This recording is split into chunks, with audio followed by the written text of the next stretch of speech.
let's talk a little bit more about mindset in terms of, what do you do to help clients to be in the right mindset? Is there a certain practice? Is there certain things that you would suggest for them? Like, how does that work? There's definitely some of the practices that I suggest, but my present when I work with my client gives them a boost and some kind of energy to do. Just being around me, that's what makes people good, and that's how it works. So I give this confidence, and I know it sounds very, very arrogant, but that's what I'm good at. When people work to me all the time, they look at my social media, I'm like, oh my gosh, like I'm obsessed with you. And I work myself as well to be in this high state. And when people talk to me, when they being in my energy, I have this my zone of genius, amplify your own energy and guide you in the right direction. All right, here we go. Another episode of Canada on the Rocks. I am your host, Fadi Kuder, and today I'm joined with Maria Shirkaskia.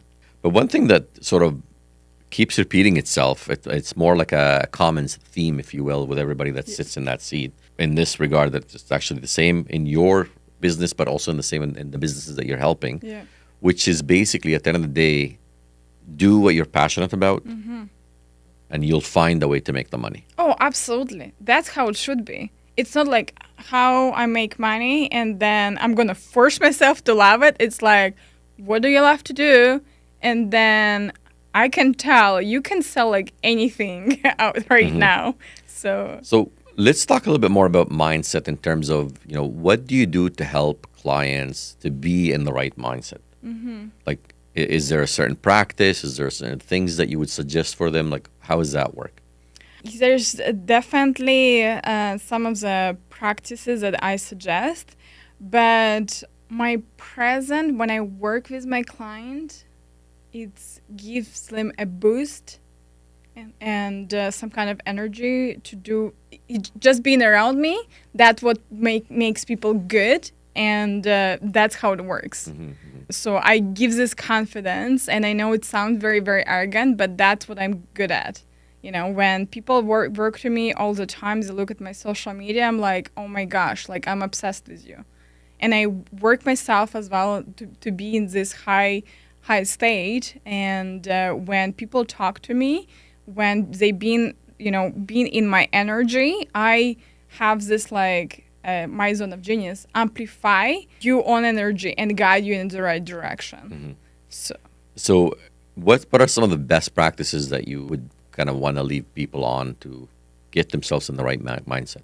Well, take time to, just a basic. Okay, back, I think last year, yes, I actually took a special course at the Harvard University. It was about managing happiness. And unfortunately, we don't really realize that we don't know how to feel good, how to be happy. That's something that you need to do. You need to learn how to be happy, how to be in this high energy vibe all the time. Yeah. So, and it's interesting that there is some basic, at first, right? So make sure that if you don't really know what you want and if you feel tired, get yourself enough sleep. Sleep is extremely important. This is just such a basic that people just people trying to change the world, and they're trying to take vitamins or some kind of boost, caffeine, or get you 8 hours sleep, and you will be amazed how much your energy is gonna change.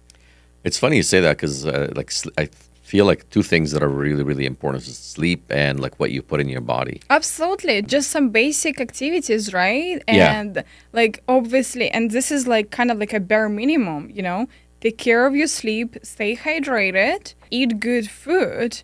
Just by doing this, you will see you're going to feel so much better. 100%. I think I was talking to you about this off camera, about one of my really good friends, a dentist. 80 years old almost, still practices. He still plays about 5 times a week hockey. And I asked him one day, what is the secret? And he said, really simple. I sleep my 7.5 hours, seven and a half hours, and I control what goes in and out of my mouth. And that's how I feel. Like always, I Yeah. feel the best because what comes in and out of your mouth. I'm going to explain the two. What comes in your mouth is really the food, Yeah. right? Yeah. You control that. It's proper. It's always healthy. It's always fresh. It's always in line with what your body needs. What comes out, that's the words that come out. Yeah. That's your mindset in a way. That's how you project yourself. That's how you talk to people. And you're always being kind. You're always being empathy, like Yeah. really just kind of projecting positive vibes. And I'd like this keeps ringing true in my ear every time I'm about to say something. Maybe we should just hold that thought. You Yeah. know, about have a meal. Maybe you shouldn't have that particular meal. So that's kind of like what mindset for him. That's what mindset is all about. Is just being able to continuously. What comes in and out of your mouth is really what controls you. And then the sleep was a big thing for him for sure. Yeah, absolutely. And again, this is just kind of basic, right? So a second step, this is where if you want to make it a little bit more fancy and complicated, so do your life inventory. So the first step, what drains your energy and what opposite, what makes you feel alive. So I remember back when I had a corporate job, I spent my weekend just, like sitting at home watching Netflix, right? And when I come back home on Monday, I'm like, while I'm lie down on my couch watching Netflix, why I don't feel like I fully rested properly. It's just because, watching Netflix is just not something that gives me energy. Yeah, I'm glad that you brought that up because again, we live in a consumer society. Yeah. Right? Like we consume a lot of things. We consume food, we consume TV, we consume Yeah. YouTube, we consume like so many different ways of entertainment. We're also consuming products. We can actually, feel so much better if we are producers versus consuming. Yes. The more you produce, the more you leave behind, the better your life is. Absolutely, because you have this fulfillment. Correct. And then of a play, at the end of this lives. That's what we needed from being feeling happy. 100%. And like a lot of times I find it's even fuel for your heart, like your Yeah. energy. Yeah. You're feeling, for example, like you're saying, you're watching Netflix and you're feeling drained all the time. It's not that it's not entertaining. It's that we're just consuming. We're not necessarily providing anything. Yes, absolutely. But there's also a different way how you can consume. Like for example, my social media, the only account that I follow it's educational content, something that makes me feel good, where I learn, I feel encouraged, right? So even when you consume, it used to be very draining for me because I follow people and that made me feel jealous or what I'm talking about, Yeah. right? So Yeah. it's even when you are even consume, you can switch your focus and make this in a way what's gonna make you feel good. And I'm gonna come back to this kind of again this managing happiness. You need to learn what makes you happy and what you don't make you happy. And the way how I structure my time, and I actually have never seen some kind of time management system that when you manage your time, we think about a very traditional way. When you have a time, this is a time box, this is what you need to do. We have 24 hours, we need to be efficient. The only way right now, my schedule is that, does it make me happy? Or it doesn't make me happy. Okay, if that doesn't make me happy, how I can remove it from my life? And if it makes me happy, how I can add more in my life? Yeah. And that's what should be always kind of the case, especially when you're in a service business or especially if you're in a business that's draining in a way, Oh, right? yeah. It's service business tends to be one of the most draining because it requires you to deliver service. It's not just here's a product, it's done, I don't have to worry about it. It's here's a professional services that I'm going to engage with you on. We're going to be going back and forth. It's same as for example, the dentist. It's a professional service. Yeah. Same as I want to say a plumber. It's a professional service. They're trading their time for money. So if it doesn't elevate you, bring you up, you should eliminate it. You should take it out. So that goes also to the client that's potentially the client from hell. You don't necessarily want that in your life. You want to try to minimize that as much as possible. For example, if you're taking on a new project into the business that you know that that's not really providing anything to your soul, that shouldn't be in the business. Absolutely. And I also know that I spend so much time and then, invest so much in my own well-being because I know based on how I feel, results of my client depends on this. Yeah.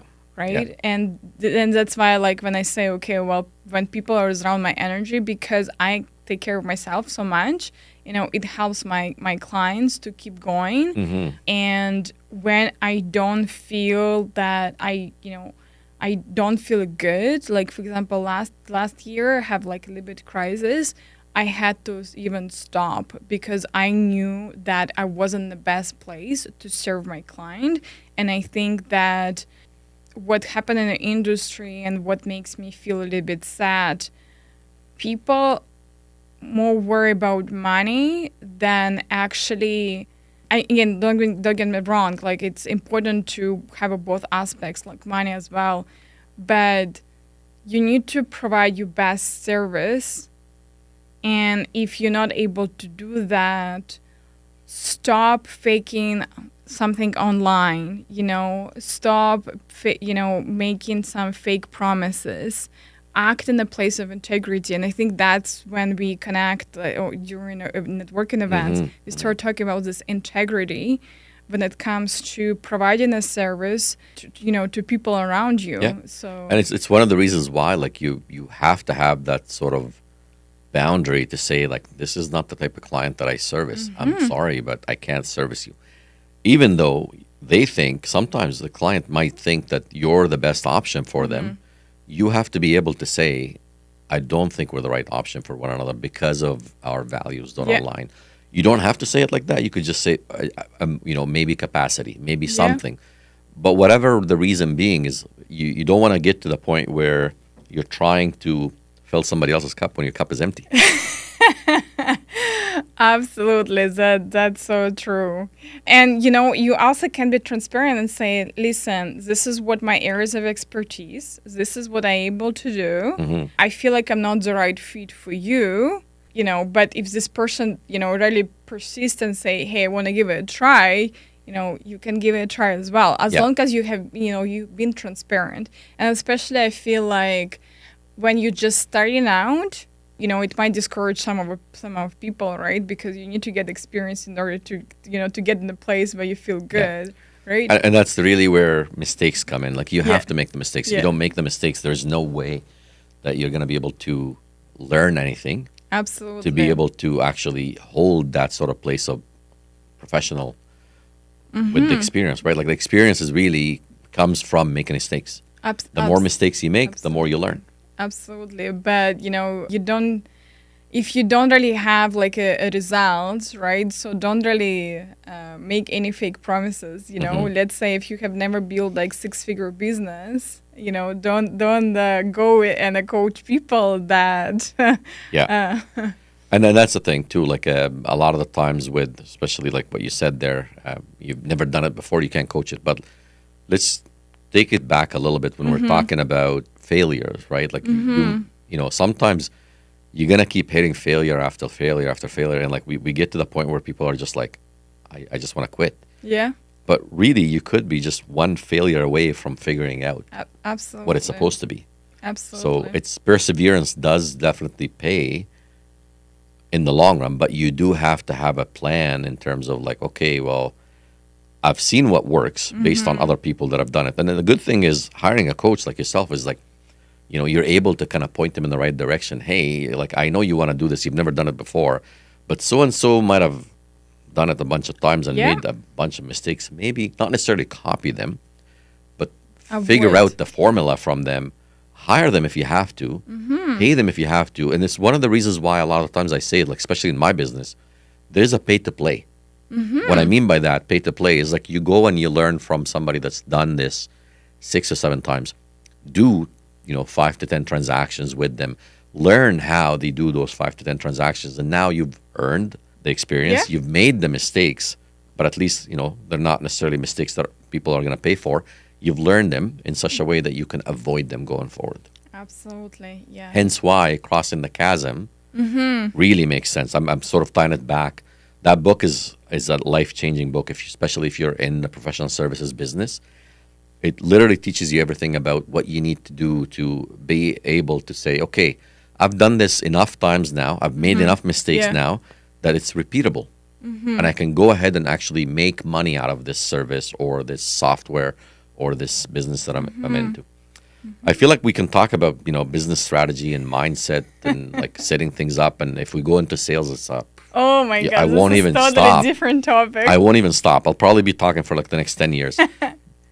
But at the end of the day, we do have a very limited time, Yeah, unfortunately. absolutely. And I love the fact that we were able to get you on, and I do want to kind of invite the folks out there to check you out on Instagram and all of that. And we'll have all of those handles for them as well, too, to find ways to connect with Maria.